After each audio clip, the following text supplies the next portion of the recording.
नमस्कार, मैं पेन वाजपेयी अपने YouTube channel magic pen Vajpayee पे आपका बहुत बहुत स्वागत करता हूं। ये वीडियो सभी एस्पिरेंट के लिए बहुत ज़्यादा हेल्पफुल होने वाला है जो एसएससी सिलेक्शन पोस्ट फेज 12 का फॉर्म भरने जा रहे हैं। इस वीडियो में हम बात करने वाले हैं कि टोटल यहाँ पे वैकेंसी कितनी है, रीजन वाइज वैकेंसी कितनी है, किस रीजन में ज़्यादा वैकेंसी, कहाँ से आपको फॉर्म अप्लाई करना चाहिए, उसके अलावा 10th वाले जो बच्चे हैं उनके लिए कौन कौन सी पोस्ट है, उसके अलावा सबसे बड़ा जो कन्फ्यूजन है स्टूडेंट के दिमाग में वो ये है कि वो कितने फॉर्म भर सकते हैं। ठीक है, उसके अलावा क्या अदर रीजन में अप्लाई कर सकते हैं या नहीं कर सकते हैं। तो आपके जितने भी डाउट हैं उन सब का आंसर इस सिंगल वीडियो में आपको मिलने वाला है। तो चलिए स्टार्ट करते हैं।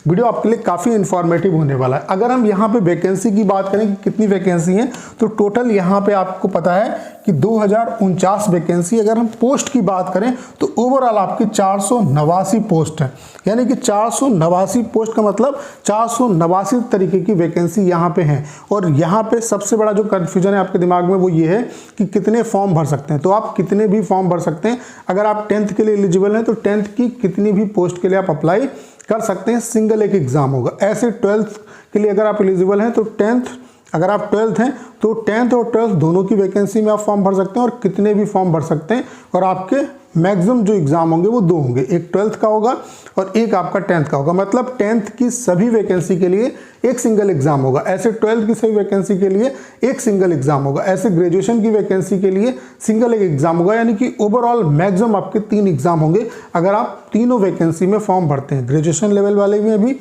10th वाले में भी और 12th वाले में भी। ठीक है, उसके अलावा आप किसी भी रीजन से फॉर्म भर सकते हैं। जैसे अगर आप एनआर से हैं तो आप एसआर में भी भर सकते हैं, डब्ल्यूआर में भी भर सकते हैं और आपका जो एग्जाम होगा वो आपके रीजन में होगा। उसके अलावा आप कितने भी यहाँ पे पोस्ट में फॉर्म डाल सकते हैं। बस आपको अलग अलग जो जितनी पोस्ट में आप फॉर्म डालेंगे उसके लिए आपको अलग से फीस देनी पड़ेगी। आपको पता है कि एक पोस्ट में फॉर्म डालने का जो पैसा है वो कितना है, 100 रुपये। तो जितने भी आप फॉर्म डालोगे उतने आपको पैसे यहाँ पे देने पड़ेंगे। ठीक है, उसके अलावा यहाँ पे ये डाटा आपके लिए बहुत ज़्यादा समझना जरूरी है कि किस रीजन में कितनी वैकेंसी है। चूंकि वैकेंसी थोड़ी बहुत हो तभी आप फॉर्म डालिए, अदरवाइज पता चला एक वैकेंसी तो उसमें फॉर्म डालने का कोई मतलब नहीं है। बाकी मैं आपको सारा डाटा प्रोवाइड करा दूंगा धीरे धीरे।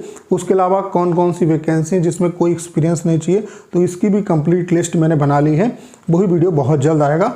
सभी चीज़ों को एक ही वीडियो में हम लोग कवर कर लेंगे, कितनी ओवरऑल वैकेंसी जिसमें कोई एक्सपीरियंस नहीं मांगा गया। ठीक है, बाकी यहाँ पे बात कर लेते हैं रीजन वाइज वैकेंसी। तो आप देख सकते हैं सीआर रीजन में वैकेंसी आपकी कितनी है, 297। ईआर रीजन में 345 वैकेंसी है। केकेआर रीजन में 71 वैकेंसी है। एमपीआर रीजन में 126 वैकेंसी है। एनईआर रीजन में 45 वैकेंसी है।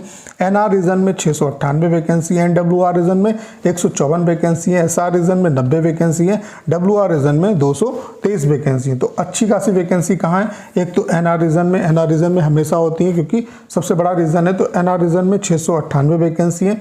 उसके अलावा ईआर रीजन में भी अच्छी खासी वैकेंसी है। सीआर रीजन में भी आपकी अच्छी खासी वैकेंसी है। ठीक है, उसके अलावा यहाँ पे डब्ल्यूआर रीजन में भी अच्छी खासी वैकेंसी। बाकी वैकेंसी में फॉर्म डालने से पहले ये जरूर देखना है कि जिस पोस्ट के लिए आप अप्लाई कर रहे हो उसका एलिजिबिलिटी क्राइटेरिया क्या है, कोई एक्स्ट्रा क्वालिफिकेशन तो नहीं मांगी है, कोई एक्सपीरियंस तो नहीं मांगा, उसके अलावा क्या थोड़ी बहुत 5-10 पोस्ट हैं या नहीं है। तो ये सब चीज़ें आपको देखनी है। इसके लिए डिटेल में वीडियो में बहुत जल्द बना दूंगा जिसमें बता दूंगा कि किस पोस्ट के लिए आपको एक्सपीरियंस, मतलब कौन कौन सी ऐसी पोस्ट है जिनमें कोई एक्सपीरियंस नहीं चाहिए और कहाँ पे अच्छी वैकेंसी है और किस में आपको फॉर्म डालना चाहिए। ठीक है, बाकी अगर हम बात करें 10th वाले जो बच्चे हैं, जो 10th जिन्होंने कंप्लीट कर लिया है, वो कौन कौन सी पोस्ट के लिए फॉर्म भर सकते हैं, तो उसकी लिस्ट मैंने बना दी है। आप ये जो वैकेंसी, ये जो पोस्ट हैं इनमें आप फॉर्म भर सकते हैं। जैसे कि सीनियर लाइब्रेरी अटेंडेंट की पोस्ट है, ये 10th वालों के लिए। उसके अलावा कैंटीन अटेंडेंट की पोस्ट, ये भी 10th वाले एस्पिरेंट के लिए। उसके अलावा मेडिकल अटेंडेंट की ये जो पोस्ट है ये भी आपकी